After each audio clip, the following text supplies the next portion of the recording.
Bueno, luego de esta deliberación, el tribunal ha llegado a una decisión respecto a la primera cuestión por unanimidad y respecto a la cuestión de fondo con un voto en disidencia. En relación a la admisibilidad, bien sostiene el defensor que cada instituto, digamos, tiene una legitimidad objetiva y subjetiva, pero además, al hablar de la legitimidad objetiva, es decir, al mencionar que resolución jurisdiccional puede ser materia de impugnación, tiene requisitos especiales. Por ejemplo, bueno, la sentencia absolutoria. Obviamente estos requisitos especiales, bajo ningún punto de vista, están previstos cuando la legitimidad subjetiva es del imputado y su defensor, en consonancia con el fallo Casal y Herrera Ulloa.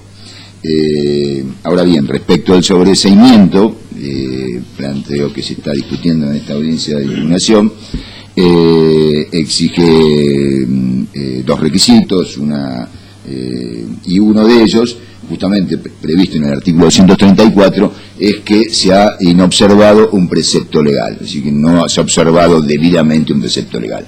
Esto es lo que está planteando la Fiscalía para que sea revisado por los jueces. Es decir, básicamente está diciendo, señor juez de impugnación, habilítenme a dar argumentos para sostener que el doctor Markovetsky en su decisión ha interpretado mal o ha hecho una errónea interpretación de los preceptos mencionados para delitos complejos, respecto a la investigación preliminar fiscal y todas esas cuestiones que dieron fundamento a la decisión del señor juez de garantías para dictar el sobreseimiento. Es decir, habilítenme a dar justamente los argumentos para que me permita que se revoque, justamente el Tribunal de Impugnación revoque esta decisión del juez de garantía, esta decisión jurisdiccional.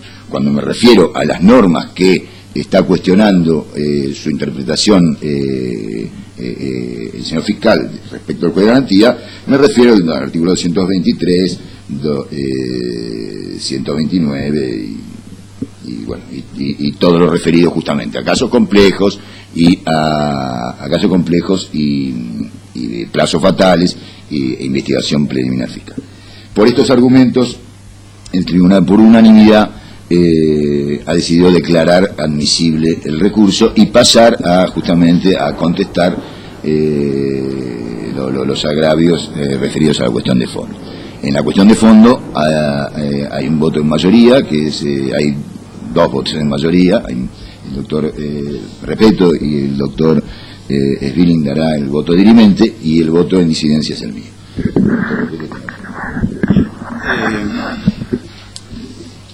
Lo que se discute acá es el plazo razonable para estar sometido a proceso.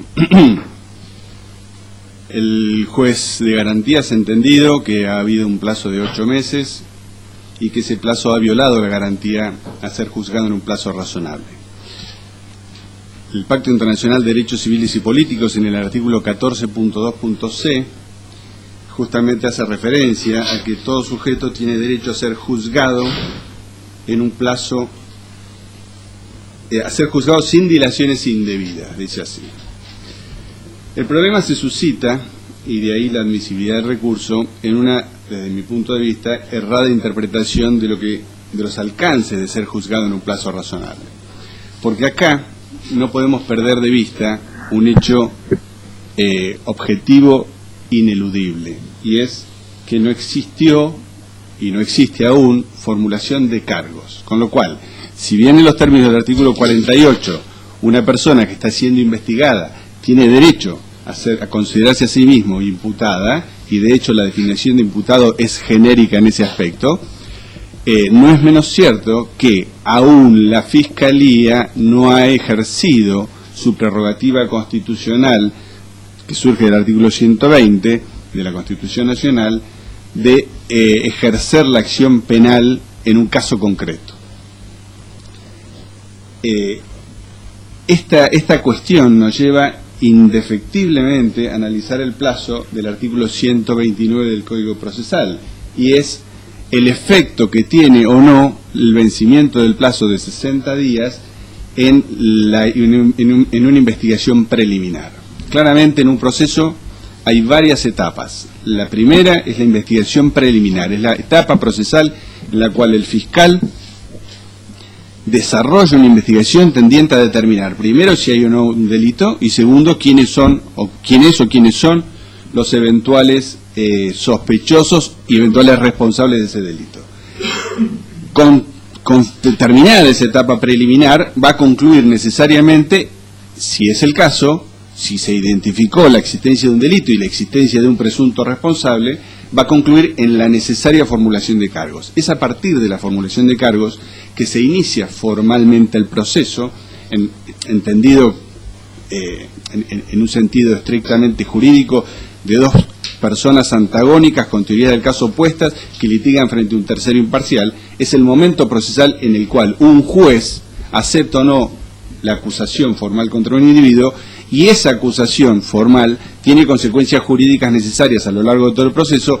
Una de ellas, y la más importante, en lo que a esta audiencia respecta, es el inicio de los plazos procesales de 4 meses para la investigación preparatoria del juicio y eventualmente prorrogables por otro periodo igual y un tercero en casos extremos, y luego la etapa propiamente del juicio, de juzgamiento. En el presente caso no se inició la etapa preparatoria formalmente, no hubo formulación de cargos, con lo cual no hay inicio de ningún plazo que pueda vencerse en términos jurídicos. Hay una interpretación que sostiene, y de hecho es la que sostiene el voto en disidencia, que todos los plazos del Código Procesal son perentorios, con lo cual alguna consecuencia jurídica debe tener el vencimiento del plazo de 60 días. Tenemos que tener en cuenta que cuando discutimos esto, ya no estamos hablando del derecho de una persona a ser juzgada en un plazo razonable, sino a ser investigada en un plazo razonable. Y es obvio que la investigación, los términos de una investigación no coinciden necesariamente con los términos del sometimiento a juicio. En el caso de la investigación preparatoria, es una investigación que se sustenta esencialmente en una investigación preliminar ya efectuada, conforme la cual se formularon cargos. Eso le permite al legislador acotarla de forma mucho más precisa, en un plazo de 4 meses, prorrogable, etcétera. Pero no así la investigación preparatoria. Más allá de que se trate de una investigación genérica, que creo que no es el caso, porque en principio hay personas sospechadas directamente, de cualquier manera, el propio fiscal nos está diciendo que una única pericia para determinar o no la existencia de delito le lleva 4 meses, y sin embargo el Código le da 60 días hábiles, es decir, 3 meses. Con este criterio, si entendiéramos que el mero vencimiento de los 60 días implica el necesario sobreseimiento de un sospechoso, cualquier delito de este tipo sería impracticable su investigación. Todos los delitos fracasarían, e indirectamente eso implicaría que los jueces aceptáramos y toleráramos casos de evidente impunidad. Si ya no solo no podemos sostener el proceso por más plazo del indicado, lo cual es adecuado, es constitucionalmente adecuado, sino que además no podemos siquiera elongar las investigaciones, me parece que estamos llevando la interpretación garantista del Código, con la cual coincido en gran medida, a casos extremos que no son aplicables. En definitiva, no puede ser considerado como la violación al derecho de defensa en juicio, al debido proceso, a la garantía constitucional de ser juzgado en un plazo razonable, que el fiscal haya llevado 8 meses de una investigación preliminar que no concretó en una formulación de cargos, porque él mismo reconoce que aún no tiene elementos. Evidentemente esto no es un bill de indemnidad para el fiscal en el sentido de que no le incompete ningún plazo, no, todo lo contrario. El plazo de 60 días, si bien no es perentorio, es un plazo ordenatorio que habilita a eventualmente una persona que se reconoce como sospechada públicamente a presentarse ante un juez de garantías y exigirle al fiscal, por intermedio del juez, que concrete la investigación formulando cargos o que la archive mientras no tenga pruebas para hacerlo. Pero de ninguna manera eso habilita a la creación de una causal de extinción no prevista expresamente por el legislador. y menos cuando estamos hablando, insisto, de un plazo de 8 meses de investigación preliminar. No es un plazo de años de investigación que en ciertas circunstancias podría ser perfectamente razonable, además, cuando se trata de investigaciones evidentemente complejas, con una enorme cantidad de imputados, etcétera. En definitiva, creo yo que se aplicó erróneamente un precepto legal, corresponde el tratamiento y corresponde revocar el sobreseimiento oportunamente dictado por violación de lo dispuesto específicamente en el artículo 129 en cuanto establece que el fiscal tiene un plazo de 60 días sin sanción específica respecto del vencimiento de esos 60 días.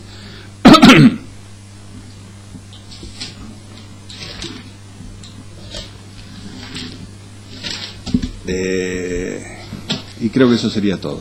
Doctor Billing. Ok. Eso era lo que tenía pendiente. Gracias. Entendemos, por otro lado, que no corresponde que declaremos nosotros la investigación por delito complejo. En primer lugar, porque yo entiendo y creo que el doctor Sbilling comparte eso, lo dirá ahora. La declaración de asuntos complejos no está prevista para ser declarada en la etapa de investigación preliminar, sino luego de formulados los cargos, es decir, con el inicio ya de la etapa preparatoria. El artículo 224 expresamente establece en su inciso 2 que el plazo acordado para concluir la investigación preparatoria será de 1 año, prorrogable por 1 año más cada una de las veces, o sea, puede durar hasta 3 años.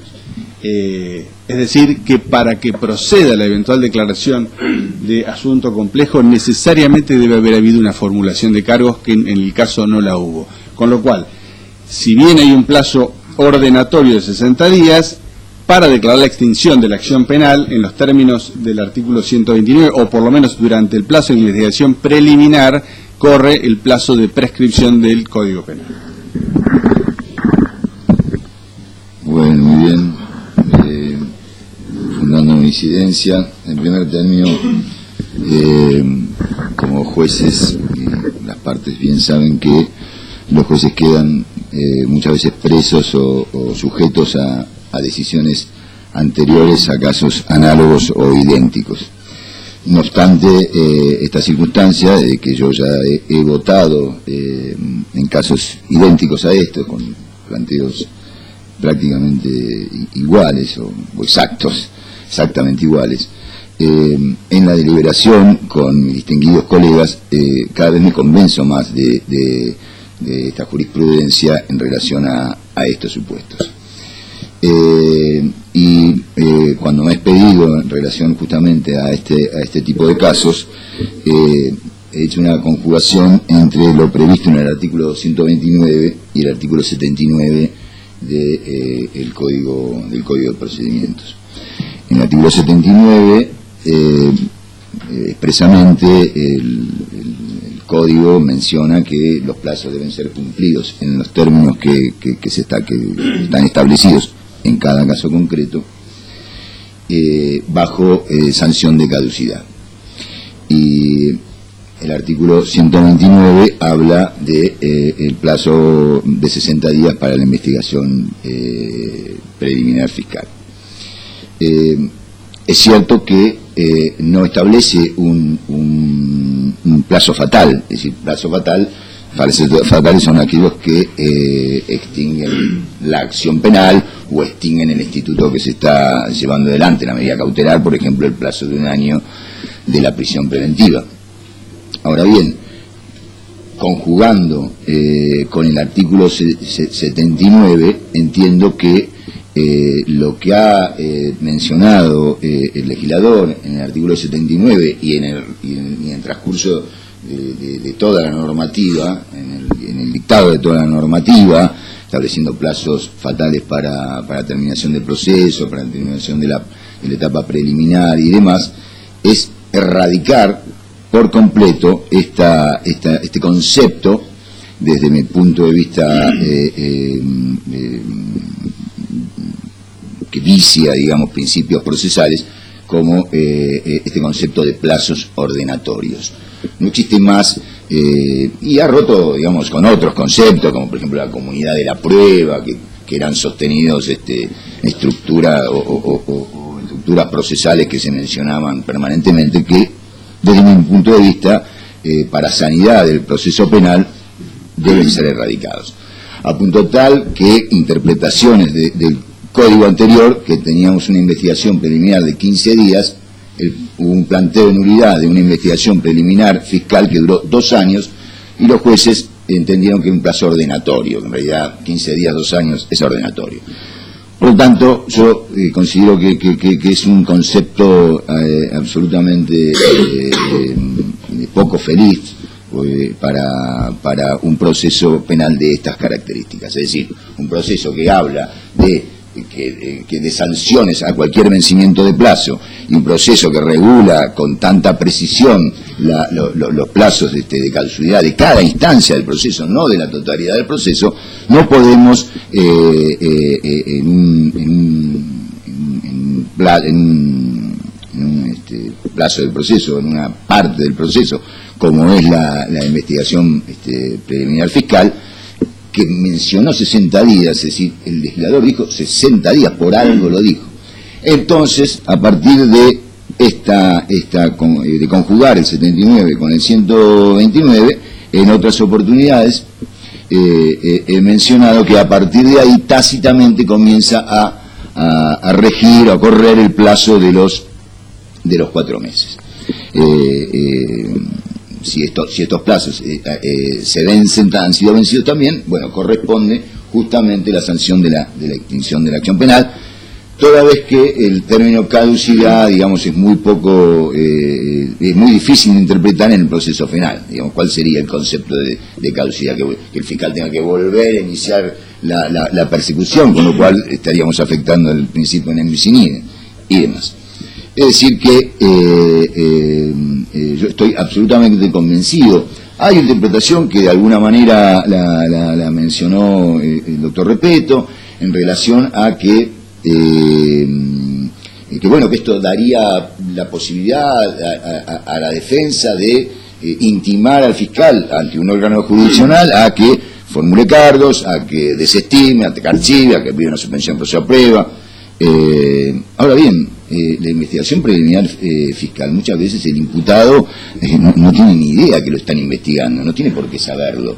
Y además que justamente cuando los plazos son para una de las partes, esto no implica una obligación de actuación de la otra parte para justamente sancionarse a la parte que se le ha vencido el plazo que le regula, que está regulado en el código. Podemos hacer una interpretación si el proceso comienza con la formulación de cargos. Es una interpretación, digamos, que podría llegar a aceptar, pero esto, digamos, desde mi punto de vista no guarda relación con justamente esto que estoy planteando, digamos, que el legislador ha regulado plazos para las diferentes etapas del proceso, o las diferentes garantías que tiene cualquier persona cuando tiene el estatus de imputado. Y esté en proceso o no esté en proceso, el legislador le ha dado una garantía, desde mi punto de vista, al imputado para que sea investigado en relación a los plazos de 60 días. Con estos 60 días tenemos que decir algo, yo ya lo he dicho y lo confirmo en este voto, y no podemos simplemente mencionar que es un plazo ordenatorio. Se ha planteado en la deliberación, y también lo ha mencionado el doctor Repetto, y seguramente lo va a extender también o ampliar el doctor Alfine en su voto en disidencia. Sería imposible investigar este tipo de casos, investigaciones, que funcionarios públicos. Miren, yo sabría qué hacer como que si fuera fiscal, pero bueno, hoy soy juez. El código es un código que ha dado lugar a que sea diseñado por la jurisprudencia, es decir, no es un código estrictamente regulado que diga, bueno, se vencieron los 60 días, entonces el fiscal tendrá posibilidades de... Hay interpretaciones análogas o hay interpretaciones digamos, que están ligadas unas con la otra. Por ejemplo, la del artículo 79, que se conjuga una con la otra, el artículo 79 con el artículo 129. Bueno, perfectamente el fiscal debe preocuparse, y sobre todo ante la advertencia de que tiene un delito complejo y de repercusión pública y todas las cuestiones que considere relevantes para este tipo de investigación, y bueno, de presentarse al órgano jurisdiccional, de pedir las prórrogas, la posibilidad de transformarlo en delito complejo, con lo cual se amplían notoriamente los términos de la investigación. Pero por supuesto, el doctor Assad me podrá decir justamente lo que hizo, sí, pero lo hizo cuando ya estaba vencido. Esto debe advertirse justamente antes y no una vez que están vencidos los plazos. Bueno, con estas consideraciones yo voy a votar en disidencia respecto a la cuestión de fondo y compartir la parte del voto de la mayoría en cuanto deciden no transformar, que este tribunal comparto que no es competente para declarar a esta investigación como delito complejo. Bueno, gracias, doctor. Bastante brevemente voy a hacer el voto dirimente. En realidad ya me expresé sobre esta cuestión en el caso Cisneros, pero el caso Cisneros es completamente diferente a esta situación. He señalado que básicamente el problema es el siguiente. Los plazos perentorios y este inicio tácito de la investigación penal preparatoria es en aquellos casos excepcionales en los cuales una persona se encuentra perfectamente individualizada como supuesto autor del delito y el Ministerio Público Fiscal tiene los elementos suficientes para formular cargos a esa persona. Entonces, a partir de ese momento es obligación del Ministerio Público Fiscal formular los cargos para que los plazos procesales comiencen a correr. En caso de no hacerlo, los plazos procesales automáticamente corren en una forma ficta porque el Ministerio Público Fiscal incumplió una carga procesal impuesta por el ordenamiento procesal. Bien diferente es la situación en este caso. Son varios los puntos. Un primer punto que es un poco llamativo es que el juez comienza su decisión, hemos visto inclusive el video, señalando que va a decidir de una forma bastante diferente al planteo que le hicieron las partes. Y esto posiblemente lo llevó a alguna confusión respecto de los plazos de 8 meses de inactividad, que esos plazos de 8 meses de inactividad han sido explicados que no existieron. Puede la defensa cuestionar o no si esas diligencias o actos de investigación llevados adelante por el Ministerio Público Fiscal son o no son procedentes, en definitiva, para la formulación de cargos. Pero, sin embargo, acá el Ministerio Público Fiscal también ha cumplido una carga, que es la carga de señalar que así como el señor Kaiser en este caso se encuentra identificado, no tiene los elementos de convicción suficientes para atribuirle un delito. Justamente para la atribución o no de un delito, necesariamente debe contar con prueba pericial esta que a su vez se basa en esta documentación que el Ministerio Público Fiscal ha incautado o ha secuestrado. Esto no es todo. También ha señalado el Ministerio Público Fiscal que en este caso no se trataría en principio de la imputación del hecho solamente a una persona. Habló de la posibilidad de imputar a 10 funcionarios y la posibilidad de imputar, o por lo menos que se están investigando, no a 3 empresarios, sino a 3 empresas. Es decir, el objeto procesal aún ni siquiera se encuentra delimitado por el Ministerio Público Fiscal para saber concretamente qué plataforma fáctica va a sostener o no en un control, en una formulación de cargos, y qué personas o a qué personas correspondería en definitiva imputar esos cargos. Escuchando los argumentos del doctor Rodríguez Gómez de la deliberación, me queda sumamente claro también que esta interpretación del voto, si es el voto en disidencia del doctor, el mío es un voto dirimente, conllevaría necesariamente a que inexorablemente no se pudiera investigar ningún tipo de delitos, no digo complejos, sino delitos con algún tipo de complejidad desde el punto de vista probatorio. Y casualmente eso nos coloca justamente frente a los modos de criminalidad en general de cuello blanco, estafa, etcétera, donde la realización de cualquier tipo de pericias conlleva normalmente algunos meses.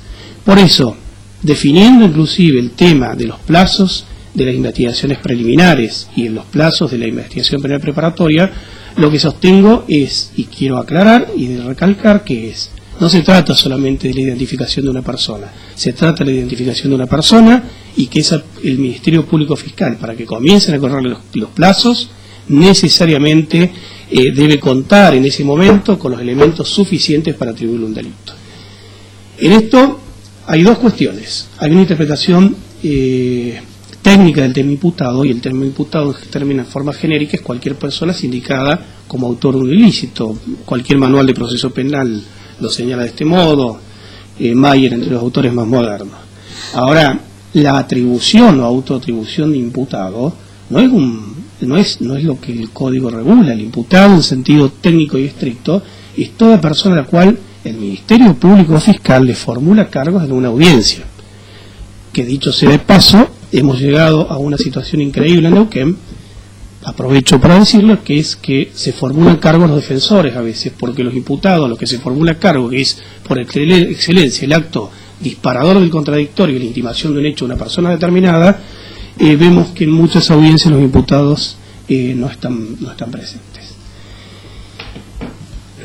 También quiero señalar otra cuestión, y donde también advierto, más allá del problema de la inactividad que señaló el juez, y en esto hay un error, también hay otro error respecto de esto del plazo razonable. Siguiendo también a un autor que ha trabajado el tema desde el punto de vista que es Aguiló Reglá, hay que distinguir entre los principios y las reglas en el proceso penal.